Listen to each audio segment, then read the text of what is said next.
All right, let's dive right into this explainer and see exactly how we can transform a traditionally dreaded subject into a totally dynamic survival guide for the modern business world. Corporate finance definitely has a reputation, right? But the source material we're looking at today completely shifts how we approach it. If you've ever flipped through a financial management textbook, you probably know the universal pain point. It often feels way too mechanical. It can seem almost encyclopedic, right? Just filled with endless formulas that feel completely disconnected from common sense business operations. You end up sitting there staring at a wall of numbers, thinking, okay, but how does this actually apply to running a real company? And that disconnect brings us to a really fascinating realization. As the authors of our source material, Ross, Westerfield, and Jordan, point out, there's actually a huge niche to fill here. Because it's incredibly common for the vast majority of people taking these required corporate finance courses to be non-finance majors. For a lot of folks, this is literally the only finance course they'll ever take. So a totally different, highly accessible teaching approach isn't just nice to have, it's absolutely necessary. Which leads us directly to the solution we're exploring today. This is the 11th edition of Essentials of Corporate Finance. You can kind of think of this as the ultimate anti-textbook for a really complex subject. It was designed from the ground up to speak directly to that exact audience we just talked about, the people who need the critical takeaways without getting bogged down in an encyclopedia of equations. As you can see here, this material is specifically geared toward the majority, the non-majors. It's tailored to empower those who just want to grasp the core concepts effectively and practically, so they can actually succeed out there in the broader business landscape. So the natural question is, how exactly do you pull that off? How does this book successfully replace that intimidating black box of finance with an intuitive, conversational style that actually sticks in your brain? Well, here's our roadmap for this explainer to answer just that. 1. Demystifying corporate finance. 2. 3 essential core themes.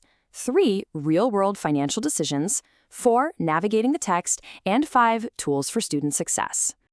Starting off with Section 1, Demystifying Corporate Finance, where the why is definitely more important than the how.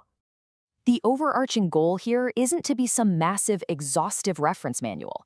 Instead, the authors have deliberately distilled the subject right down to its bare essentials. They've crafted this relaxed, conversational narrative that spans just 18 chapters. It's perfectly designed to fit comfortably into a single academic term, teaching a decidedly modern approach to finance without completely overwhelming you. Moving on to Section 2, 3 essential core themes. These are the structural pillars of the text. We've got 3 main pillars here. First, an emphasis on intuition, meaning they explain the principles on a basic, common-sense level before anything else. Second, a unified valuation approach. And third, a managerial focus, making sure we never forget that financial management is ultimately about making real, impactful decisions. Let's actually break down why those last 2 are so critical. This brings us to a truly critical concept, net present value, or NPV. The text treats NPV as the unified anchor for the entire book. A lot of resources stop short of integrating this consistently, but here, the basic notion that NPV represents the excess of market value over cost is never lost in mechanical computations. Every single subject roots right back to valuation. And that ties perfectly into their managerial focus. The authors consciously avoid a black box approach to finance. They really highlight the pragmatic, sometimes approximate nature of financial analysis. They want you to understand that finance is ultimately about human judgment and decision-making, knowing the pitfalls, and not just mindlessly feeding numbers into a machine. Let's hit Section 3, Real-World Financial Decisions. This is all about applying theory to modern practice. This is where it gets really fun. Look at how these traditionally dry topics map directly to fascinating modern events. We aren't just learning capital budgeting in a vacuum, right? We're looking at it through the lens of SpaceX's Starlink project. We learn about IPOs by analyzing Google and Alibaba. We tackle bond valuation by looking at negative sovereign yields. It just proves the immediate, vital relevance of this material. The text also has this great Finance Matters feature that zooms right in on how wild the real world can actually get. It vividly details bizarre real-world instruments, things you might not even know exist. We're talking about COVID-19 bonds issued to support healthcare, catastrophe bonds that trigger based on Mexican earthquakes, conservation capital rhino bonds tied to the population of black rhinos in Africa, and even macabre instruments known as death bonds. It absolutely makes the theory undeniably real. All right, on to Section 4, Navigating the Text, which is completely built for clarity and pacing.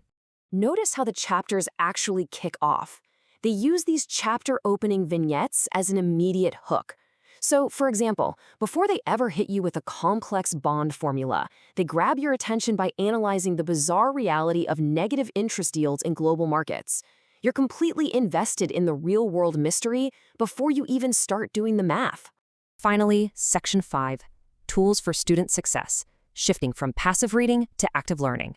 You know, traditional learning often asks you to just memorize complex formulas in total isolation, which, let's be honest, doesn't work for most of us. Instead, this material pushes a real active learning approach. You are immediately applying the concepts you just read about by using interactive web tools and real spreadsheet models. It bridges that gap perfectly between academic theory and real-world execution. And this is a fantastic example of acknowledging different learning styles. On one side, we have calculator hints, and on the other, spreadsheet strategies. The text doesn't just tell you to solve it. It teaches you step by step how to set up your own modern Excel spreadsheets or exactly how to input data into financial calculators. It's giving you the literal tools you'll use on the job. Then we have these work the web exercises.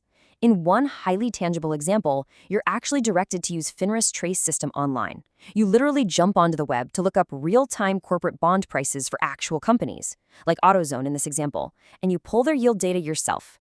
To really lock it all in, the whole learning journey wraps up with varied end-of-chapter problems. We're talking concept questions to check your intuition step by step, critical thinking exercises, and comprehensive chapter cases that present a scenario, data, and a real dilemma you have to solve.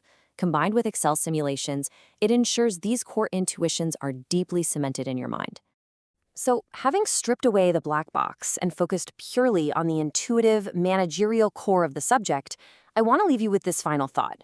Once you understand the why, the how becomes an incredibly powerful tool for your future.